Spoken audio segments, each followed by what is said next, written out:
Y Hábitat. Banavi, bienvenido Mario, ¿cómo estás? Muy bien, trabajando duro, porque este año las metas son superiores y el presidente seguramente pronto, con el órgano superior de la vivienda, va a anunciar los detalles, ¿no?, de cómo se va a operar este año, quizás algunas novedades. Nosotros estamos fortaleciendo la institución, trabajando en equipo. Yo he dicho que el principal logro de la Misión Vivienda Venezuela es que logró estructurar un equipo que dirige y articula sin roces, sin competencias de liderazgo. Ahí vemos 10 ministros trabajando como un solo hombre y mujer, ¿no? Por cierto, en el discurso de Capriles Radosky no dijo mujer, ni venezolana, ni todas, nunca. O sea, todos los venezolanos, los que votaron, los que me acompañaron. Se olvidó del género, ¿no?, que está en la Constitución. Ellos dicen que quieren esa Constitución. Mario Isea llegó a presidente del Banco Nacional de la Vivienda y Hábitat no por banquero, que no lo es, sino por político. Él es militante político revolucionario de hace muchos años. Quisiera, antes de entrar en la materia de la vivienda, Mario, un comentario sobre toda esta situación presentada con las primarias de la oposición, las cifras que ellos están ventilando, las dudas que se han expresado respecto de la veracidad de esas cifras. En primer lugar, uno nota cómo es falso el discurso y cómo cambian el discurso. Y en el caso de Capriles, él fue candidato a diputado por el Zulia, por circuito nominal, COPEI, y defendía la uninominalidad, el voto directo, conocer al candidato. Cuando COPEI se debilitó en el Zulia, en el periodo siguiente fue candidato por lista, encabezó la lista y se olvidó. Y fue en ese periodo cuando presidió la Cámara de Diputados. Bueno, él es una persona muy ambigua, muy rara, ¿no?, en su personalidad.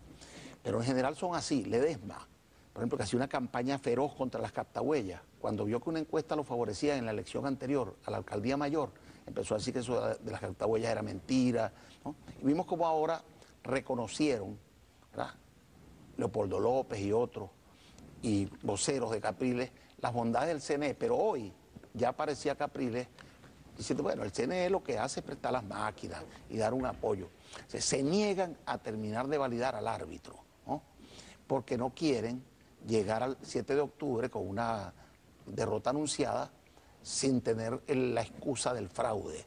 Y con lo que está pasando en el mundo hay que estar alerta, porque pudiera estar pensando, no ellos, sino quienes los dirigen desde afuera, en usar el 7 de octubre para tratar de desconocer los resultados. Están muy preocupados porque el avance del presidente es muy grande y ellos se pueden meter mentiras y engañarse o engañar a los demás mediáticamente, pero no se puede engañar a sí mismos. Ellos saben cuántas trampas hicieron. En Maracaibo yo pasé por muchos centros de votación y estaban vacíos. Luego, poco a poco fueron llegando electores, ¿no?, y en algunos más, en otros menos. Pero no hubo un flujo continuo de electores que te pueda decir, cada elector se tardó poco tiempo y hubo una avalancha de electores. Pero bueno, La hubo en las zonas, digamos, más acomodadas, claro, ¿no? en algunas zonas sí, en otras muy poco. De modo que eso es muy irregular, por lo tanto la densidad de electores es mediana o baja. No debería alcanzarse la votación que ellos dicen que alcanzaron. Pero vamos a suponer que la hubiesen alcanzado, con esa campaña mediática feroz, persistente, porque hubo varios medios nacionales que se volcaron a hacer campaña. Bueno, ese es su techo. Si esas cifras alcanzaron, ese es el techo. Y deben estar muy preocupados. Hoy hay están pidiendo reconteo de votos en Caracas. Es decir, que ahí hay diferencias graves. Se están acusando desde temprano, el mismo día de las elecciones. Coicochea acusaba, Leopoldo López acusaba un nuevo tiempo de comprar votos en Maracaibo, práctica muy frecuente. La tardanza en dar los resultados. Ellos que siempre dicen que por qué el CNE se tarda a veces en dar resultados. Yo creo que estaban discutiendo cómo presentar las cifras. Cómo presentar, por ejemplo, a Pablo Pérez con más votos en el Zulia de los que realmente sacó y de los que se movilizaron en el Zulia, para pedirle ahora que sea candidato a gobernador, después que habían acordado supuestamente que era Belín Trejo, que tiene un desastre en la ciudad de Maracaibo. El que va a Maracaibo, pero cree que está en guerra, que hay una batalla, la Segunda Guerra Mundial otra vez en Maracaibo, porque un desastre de basura, de huecos, de abandono terrible. Y la gobernación hace mucha campaña mediática, Pablo Pérez, pero muy poca obra. Y eso se está mostrando en las encuestas del Zulia. Y lo propio le debe estar pasando en Miranda y en otros estados del país importantes. Yo creo que ellos salieron de allí muy preocupados. y deben estar revisando a ver qué inventan, ¿no? Pero Seguramente esa no es vendrá. la imagen que sale a la calle. Bueno, es Ellos están declarando ganadores por anticipado. bueno, esa es su estrategia, ¿no? Su estrategia de campaña. Pero en las intimidades que se cuelan por los enfrentamientos internos, uno recibe información de que hay mucha preocupación. Vivienda, Mario Isea, una de las cosas que ayer decía el candidato Capriles es que si se han construido las 140 y tantas mil viviendas del año pasado, ¿por qué permanecen personas en refugio? Fíjate que ojalá uno pudiera planificar, ¿no? dónde ocurre, dónde se concentra una catástrofe, ¿no? Y atenuarla a priori. Pero el desbarajuste de la sobreexplotación del ecosistema nos genera el niño, la niña, ¿no? Se ha distorsionado por completo todos los ciclos, ¿no? Hidrológicos y climáticos. Y no podíamos adivinar.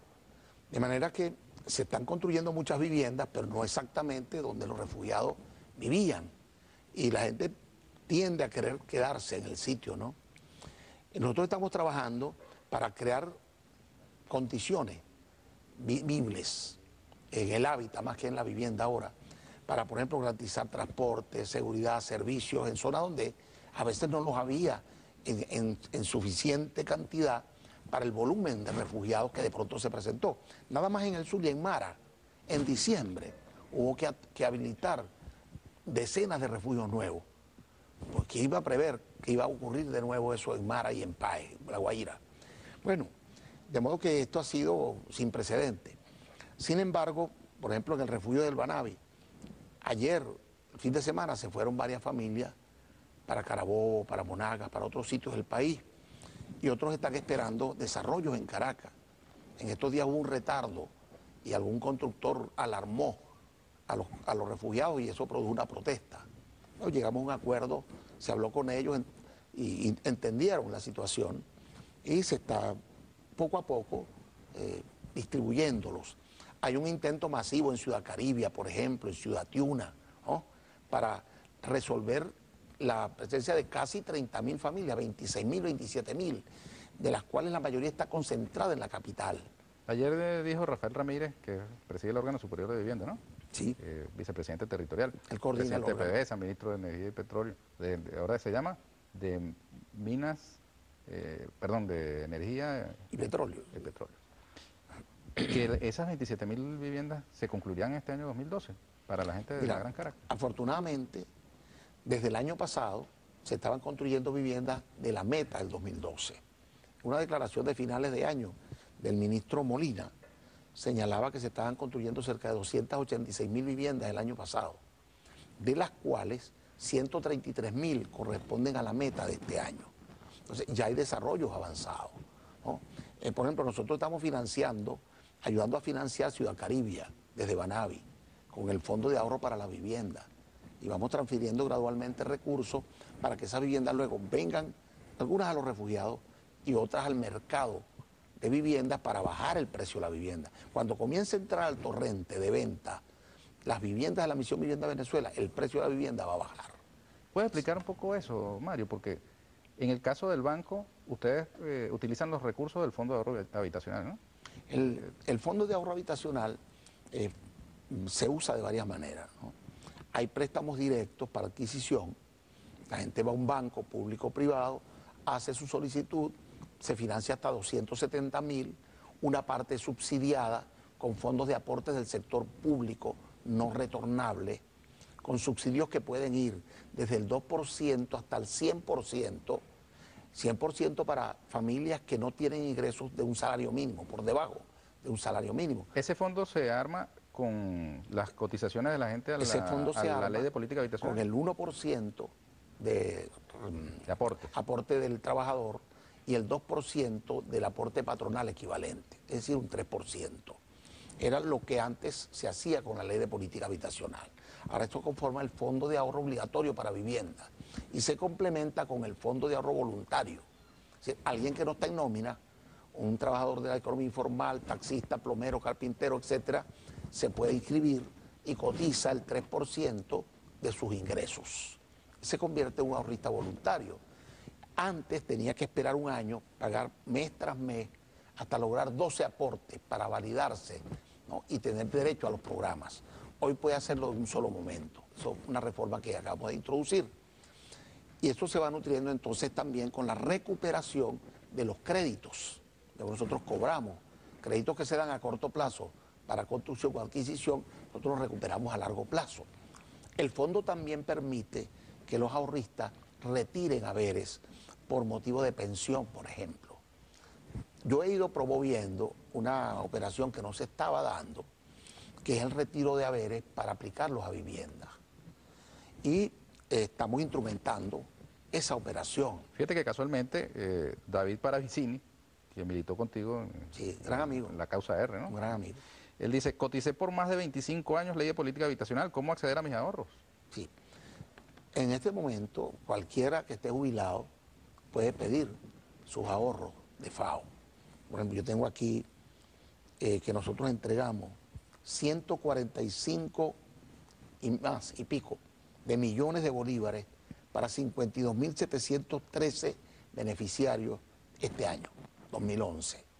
Es un mecanismo rutinario. Y eso es para ampliación de viviendas, remodelación. Para pensión, por pensión y por jubilación. Y él lo aplica lo que quiera. Ahora, para aplicar a vivienda, nosotros hemos estado divulgando que ese es un derecho. Ahora tenemos que instrumentarlo porque no es fácil, ¿verdad? Tienes que hacer una inspección, presentar un presupuesto. Quienes han estado en cajas de ahorro, yo fui presidente de una de ellas, que era muy sólida, espero que todavía lo sea, la Caproluz, Caja de Ahorro de los Profesores de Luz. Bueno, de la nosotros Universidad teníamos un Zulia. reglamento, ¿no? Y se retiran porcentajes dependiendo del tipo de aplicación, ¿no? Entonces estamos en esa transición de fortalecer el fondo, recaudando